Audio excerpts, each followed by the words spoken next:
Hello everybody, it's Jordan reporting for NicheSportz. Welcome back. Tonight I'm going to Leeds Rhinos versus Salford Red Devils, my third trip to Headingley this season and my second game of this round of Super League.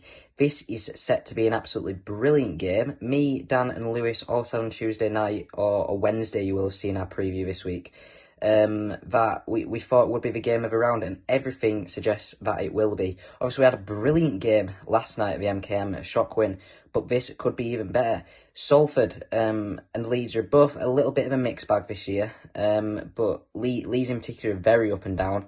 Salford, well, they're missing Ken Seo, who's had a bit of a shock accident. Callum Watkins comes back to face his old side. Leeds without Aidan Caesar, I think it is, or Blake Austin, one of their halfbacks, I'm not too sure.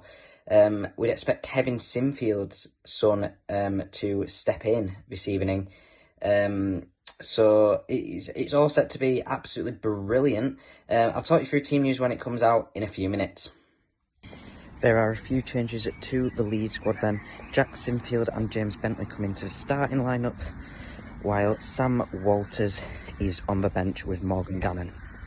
There are also a few changes to the Salford side. As expected, Ken Seo is not in the side, and Ellis Longstaff replaces Matt Costello to join Dean Cross in the centres. That is the team news then. On to the game. I completely missed it earlier on. No Sangare, Tyndall or Tesavano for the Rhinos tonight. How big will the loss of Sangare and Tesavano be? I'm not sure whether it was a performance-based decision or an injury. I'm sure that'll come out later on. I am here at Headingley now, as we can see. Technically south stand and the rest of the stadium is starting to fill up nicely. This is set to be a cracker.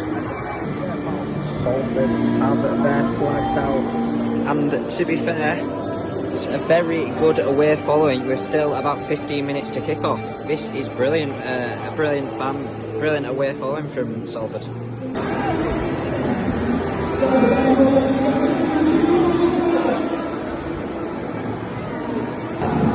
Kick-off is at 5 minutes away here.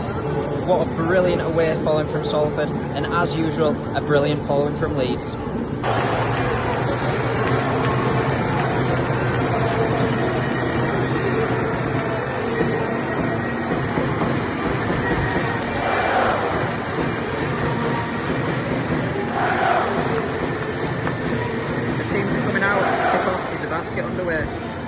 The first major talking point then of this game, Leeds have had a man sin-binned after 18 minutes. I'm not too sure who, and I'm not too sure for why they've been sin-binned.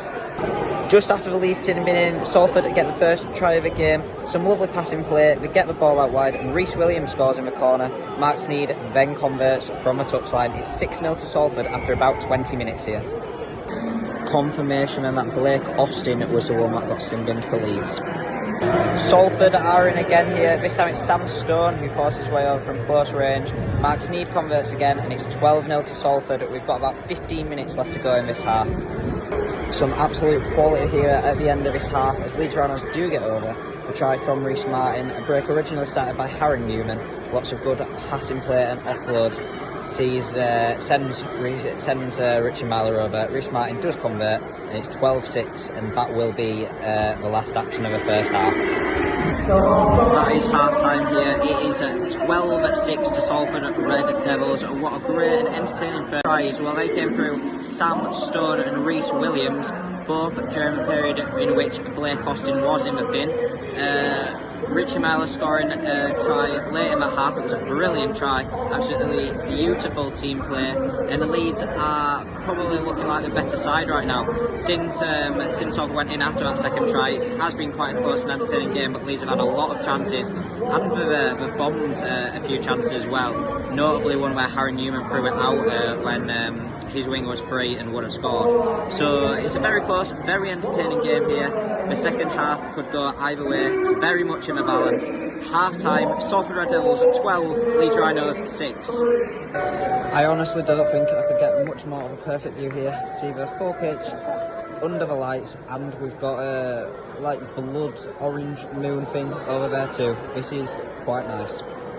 We're just over 10 minutes into this second half. Salford get a penalty after Leeds at kicker, goal line drop out on the full. Mark Sneed chooses to take the two, he does convert, and it's 14-6 to Salford. Salford are in again. It's a sensational grubber.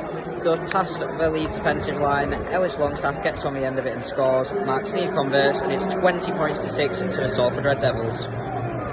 Leeds' discipline has been really poor. They conceded another penalty. Mark Sneed chooses to go for the 2 again, and it's now 22-6 to Salford.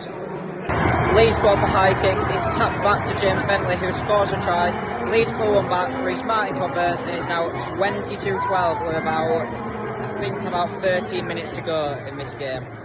That is full time here at Headingley. A brilliant performance from Salford, and they end up winning this game by 22 points to 12. I am now home from Leeds Rhinos versus Salford Red Devils. As I said, it finished 22-12 to Salford, and it was a very good display for them. They were confident from minute one, put Leeds to the sword on many occasions, and their attack was just brilliant, but also the defence, because Leeds had a lot of chances at the end of that first half and throughout the second half, and their defence stood very, very strong. So credit to them. Leeds, to be fair, yes, they lost. It wasn't a horrific performance. They obviously let Salford get that little bit of a head start, I guess, with them having a 12-0 lead. But both of them tries came while Blake Austin was in the bin. And obviously with Jack Sinfield stepping in for Aidan Caesar, who was dropped out through injury today, Blake Austin really needed to have a very big game, and that didn't really happen. So that was really the reason Salford got them first 2 tries. And after that, it was a very, very tight game, and Leeds, if we're looking after that, won the game 12-10. So that shows how tight of a game it was, and Leeds had many chances, and they just didn't take them. That's credit to Salford's defence, but also a bit of a weakness from Leeds tonight, I suppose. Brodie Croft, absolutely brilliant. Ellis Longstaff, he looked good. Obviously, them two combining for that brilliant try. Brodie Croft sending a beautiful grubber behind the Leeds defence, and Ellis Longstaff winning the race to touchdown. But they were both brilliant today. Sam Stone getting over for a try, he looked good. But you can't really fault many Salford players, to be honest. Yeah, I think Leeds maybe tried a bit too hard in attack, and that's maybe why they weren't so successful. And Harry Newman particularly wasn't really himself, I guess, in attack today. But nevertheless, it was a good game. It was a good and tight game, which is exactly what we want. But yeah, thank you for watching. It's finished tonight at Headingley. Leeds Rhinos 12, Salford Red Devils 22.